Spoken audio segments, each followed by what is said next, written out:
Hello friends, ఈరోజు మనం మానవులలో వచ్చే జ్వరాలు, వాటి రకాలు, అసలు జ్వరాలు ఎందుకు వస్తాయి, వాటి సిమ్టమ్స్ ఏంటి, వాటికి ట్రీట్మెంట్స్ ఏంటి చూద్దాం. అసలు జ్వరం అంటే ఏమిటి? జ్వరం అంటే శరీర ఉష్ణోగ్రత సాధారణం కంటే అంటే 36.5 డిగ్రీల సెల్సియస్ నుంచి 37.5 డిగ్రీల సెల్సియస్ కంటే ఎక్కువ పెరిగినప్పుడు దాన్ని జ్వరం అంటారు. ఇది ఒక సిమ్టమ్ మాత్రమే, వ్యాధి కాదు. శరీరంలో ఏదో ఒక సమస్య ఉందని తెలిపే ఒక లక్షణం ఈ జ్వరం. శరీరంలో సాధారణ ఉష్ణోగ్రత ఎంతో చూద్దాం. 36.5 డిగ్రీల సెల్సియస్ నుంచి 37.5 డిగ్రీల సెల్సియస్. అలాగే ఫారెన్ హీట్స్లో 98.4 డిగ్రీల ఫారెన్ హీట్ నుంచి 99.5 డిగ్రీల ఫారెన్ హీట్ వరకు ఇది సాధారణ ఉష్ణోగ్రత. ఇప్పుడు జ్వరం స్థాయిలు అంటే ఫీవర్ లెవెల్స్ చూద్దాం. లో గ్రేడ్ ఫీవర్ అంటే సాధారణ జ్వరం.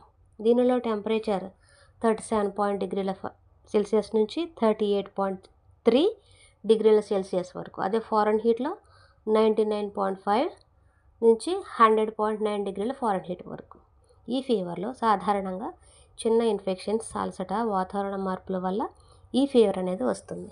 అలాగే సెకండ్ వన్ మోడరేట్ ఫీవర్ అంటే మధ్యస్థ జ్వరం.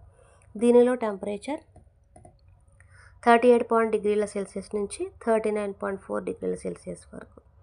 అలాగే ఫారెన్ హీట్లో 101 నుంచి 102.9 డిగ్రీల ఫారెన్ హీట్ వరకు. దీనిలో వైరల్ లేదా బ్యాక్టీరియల్ ఇన్ఫెక్షన్స్లో ఎక్కువగా ఈ ఫీవర్ అనేది వస్తుంది. థర్డ్ వన్ ఎక్కువ జ్వరం, హై ఫీవర్. దీనిలో టెంపరేచర్ 39.5 డిగ్రీల సెల్సియస్ నుంచి 40.5 డిగ్రీల సెల్సియస్ వరకు. అదే ఫారెన్ హీట్లో 103 నుంచి 104.9 ఫారెన్ హీట్స్ వరకు. దీనిలో మలేరియా, డెంగ్యూ, టైఫాయిడ్ లాంటి తీవ్రమైన ఇన్ఫెక్షన్స్లో ఇది వస్తుంది.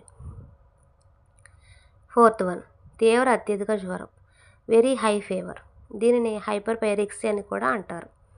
దీనిలో టెంపరేచర్ 41 డిగ్రీల సెల్సియస్. అదే ఫారెన్ హీట్లో 105 డిగ్రీల ఫారెన్ హీట్స్. అంతకంటే ఎక్కువ ఫీవర్ ఉంటే ఇది చాలా ప్రమాదకరమైన జ్వరం అని అర్థం చేసుకోవాలి. వెంటనే డాక్టర్ని సంప్రదించాలి. సాధారణ జ్వరం అంటే 99.5 డిగ్రీల ఫారెన్ హీట్ నుంచి 100.9 డిగ్రీల ఫారెన్ హీట్ వరకు ఇది సాధారణ జ్వరం. ఎక్కువ జ్వరం అంటే 103 డిగ్రీల ఫారెన్ హీట్ నుంచి, అదే సెల్సియస్లో 39.5 డిగ్రీల సెల్సియస్ దాటితే హై ఫీవర్ అని అర్థం. ఇప్పుడు ఫీవర్ వచ్చినప్పుడు ఇంట్లో మనం తీసుకోవాల్సిన కొన్ని జాగ్రత్తలు ఏంటో చూద్దాం. ఫస్ట్ది థర్మామీటర్ ఉంటే మన ఇంట్లో టెంపరేచర్ని చెక్ చేసుకోవాలి. 100 దాటితే జ్వరం అని అర్థం. అప్పుడు విశ్రాంతి బాగా తీసుకోవాలి, ఎక్కువ నిద్రపోవాలి, శరీరానికి శ్రమ ఇవ్వకూడదు. నీళ్లు మరియు ద్రవాలు ఎక్కువగా తాగాలి. అంటే నీరు, కొబ్బరి నీళ్ళు, నిమ్మరసం, సూప్స్, ఓఆర్ఎస్లు తాగాలి. డీహైడ్రేషన్ అంటే నీటి లోపం రాకుండా జాగ్రత్త పడుతూ ఉండాలి. తేలికపాటి ఆహారాలు అంటే రైస్, కిచిడి, దాలియా, పెరుగన్నం వంటి ఫుడ్స్ సులభంగా డైజెషన్ అయ్యేవి తీసుకోవాలి.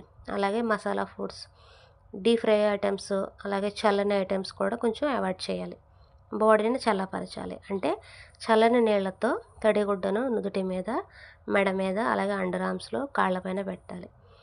అలాగే గది ఉష్ణోగ్రతను సర్దుబాటు చేసుకుంటూ ఉండాలి. ఇప్పుడు మెడిసిన్స్ ఏం తీసుకోవాలి? వేడి ఎక్కువగా ఉంటే డాక్టర్ సలహా ప్రకారం పారాసిటమాల్ తీసుకోవచ్చు. అలాగే యాంటీబయాటిక్స్ మాత్రం స్వయంగా ఎప్పుడు తీసుకోకూడదు. డాక్టర్ చెప్పినప్పుడు మాత్రమే యాంటీబయాటిక్స్ అనేవి వాడాలి. ఇప్పుడు బట్టలు, ఎలాంటి బట్టలు ధరించాలి? ఈ ఫీవర్ వచ్చినప్పుడు తేలికపాటివి, సన్నని బట్టలు వేసుకోవాలి. బరువైన దుప్పట్లు, జాకెట్స్ కప్పకూడదు, ఎందుకంటే వేడి ఇంకా పెరిగిపోతుంది శరీరంలో. అలాగే వెంటనే డాక్టర్కి చూపించాల్సిన పరిస్థితులు ఏంటో చూద్దాం. 103 ఫీవర్ దాటినప్పుడు అంటే 39.5 అబవ్ ఉన్నప్పుడు, అలాగే 2-3 రోజుల కంటే ఫీవర్ తగ్గకపోతే, డెంగ్యూ, మలేరియా, టైఫాయిడ్ సిమ్టమ్స్ ఉంటే, అంటే బాడీ పెయిన్స్, అలాగే ర్యాషెస్, విరేచనాలు, వాంతులు ఇలాంటివి సిమ్టమ్స్ ఉంటే వెంటనే డాక్టర్ చూపించాలి. అదే చిన్నపిల్లలు అయితే ఫిట్స్ కూడా వచ్చే అవకాశం ఉంది. అలాగే శ్వాస తీసుకోవడంలో కూడా చాలా ఇబ్బంది పడుతూ ఉంటారు చిన్నపిల్లలు. తీవ్రమైన బలహీనత అలాగే గందరగోళంగా కూడా ఉంటుంది. ఇలాంటి సిచ్యుయేషన్స్, ఇలాంటి సిమ్టమ్స్ ఉన్నప్పుడు వెంటనే డాక్టర్ని సంప్రదించాలి. చిన్నపాటి జ్వరం ఇంట్లో నయం చేయొచ్చు, కానీ ఎక్కువ జ్వరం వస్తే తప్పకుండా డాక్టర్ని సంప్రదించాలి. ఇప్పుడు ఫీవర్స్లో రకాలు చూద్దాం. ఫస్ట్ది సాధారణ ఫీవర్, సింపుల్ ఫీవర్స్, అలాగే స్మాల్ ఇన్ఫెక్షన్స్, అలసట, అలాగే వెదర్ చేంజెస్ వల్ల వస్తాయి. ఇప్పుడు వైరల్ ఫీవర్ అంటే వైరస్ వల్ల వచ్చే జ్వరం. సాధారణంగా వైరస్ వల్ల ఈ ఫీవర్ అనేది వస్తుంది. ఈ ఫీవర్ 3 నుంచి 7 రోజుల వరకు ఉంటుంది ఈ వైరల్ ఫీవర్ అనేది. అలాగే బ్యాక్టీరియల్ ఫీవర్ అంటే ఇది బ్యాక్టీరియా ఇన్ఫెక్షన్స్ వల్ల వస్తుంది. ఫర్ ఎగ్జాంపుల్కి టైఫాయిడ్, న్యూమోనియా లాంటివి. ఫోర్త్ వన్ మలేరియా అంటే ఇది మలేరియా ద్వారా వచ్చే ప్లాస్మోడియం వలన ఇది వస్తుంది. ఫిఫ్త్ వన్ డెంగ్యూ ఫీవర్ అంటే ఇది వైరస్ వల్ల వస్తుంది. ఈ ఫీవర్లో ప్లేట్లెట్స్ తగ్గిపోయే అవకాశాలు చాలా ఉన్నాయి కాబట్టి ప్లేట్లెట్స్ టెస్టులు చేయించుకుంటూ ఉండాలి. సిక్స్త్ వన్ చికున్ గున్యా ఫీవర్ అంటే ఇది దోమల ద్వారా వచ్చే మరో రకమైన వైరస్ వల్ల వచ్చే fever.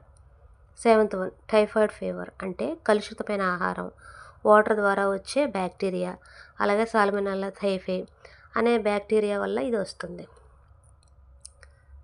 Eighth one tuberculosis fever అంటే క్షయవ్యాధి వలన వచ్చే దీర్ఘకాలిక ఫీవర్ ఇది. నైన్త్ వన్ హీట్ ఫీవర్ లేదా హీట్ స్ట్రోక్ ఫీవర్ అంటే ఎక్కువ వేడి వాతావరణంలో శరీర ఉష్ణోగ్రత పెరగటం. 10th వన్ దీర్ఘకాలిక జ్వరం అంటే క్రోనిక్ ఫీవర్, PUO అని కూడా అంటారు దీనిని. అంటే దీనిలో 2 నుంచి 3 వారాల పాటు కొనసాగుతూ ఉంటే ఈ జ్వరాన్ని క్రోనిక్ ఫీవర్ అంటారు. ఫర్ ఎగ్జాంపుల్కి టీబీ, HIV, క్యాన్సర్ లాంటివి. అసలు ఫీవర్ ఎందుకు వస్తుంది? వైరస్ లేదా బ్యాక్టీరియా ఇన్ఫెక్షన్స్ వలన, అలాగే దోమల ద్వారా వ్యాపించే వ్యాధులు అంటే మలేరియా, డెంగ్యూ వల్ల, అలాగే కలుషితమైన ఆహారం, వాటర్ వల్ల అంటే టైఫాయిడ్, అలాగే లంగ్ ఇన్ఫెక్షన్స్ అంటే న్యూమోనియా, టీబీ లాంటి వాటి వల్ల, అలాగే వాతావరణ మార్పిడి, అధిక వేడి వలన, శరీరంలో ఇమ్యూన్ సిస్టమ్ రియాక్షన్స్ వలన ఫీవర్ అనేది వస్తుంది. ఇప్పుడు ఫీవర్కి ట్రీట్మెంట్స్ చూద్దాం. డాక్టర్ సలహా మేరకు మెడిసిన్స్ వాడాలి. సాధారణ జ్వరం వచ్చినప్పుడు వాటర్ ఎక్కువ తాగాలి, ఎక్కువ రెస్ట్ తీసుకోవాలి.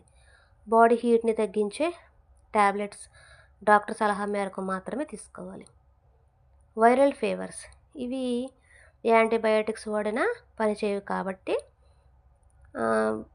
బ్లడ్ టెస్టులు చేయించుకోవాలి. అలాగే దీనికి భయపడాల్సిన అవసరం కూడా లేదు. ఎక్కువ రెస్ట్ తీసుకోవాలి. Hot water and soup water, fruits తీసుకోవాలి. బ్యాక్టీరియల్ ఫీవర్కి డాక్టర్ సలహా మేరకు యాంటీబయాటిక్స్ వాడాలి. మలేరియా అండ్ డెంగ్యూ ఫీవర్స్కి డాక్టర్ సలహా తప్పనిసరి. బ్లడ్ టెస్టులు చేయించుకోవాలి. ప్రత్యేక మెడిసిన్స్, ఎక్కువ ద్రవాలు, అలాగే ORSలు, జ్యూసెస్, అలాగే సూప్స్ తీసుకోవాలి. డెంగ్యూ ఫీవర్ వచ్చినప్పుడు ప్లేట్లెట్స్ క్రమంగా పరీక్షించుకోవాలి. హీట్ ఫీవర్కి చల్లని ప్రదేశంలో విశ్రాంతి తీసుకోవాలి. ఎక్కువ ద్రవాలు తీసుకుంటూ ఉండాలి.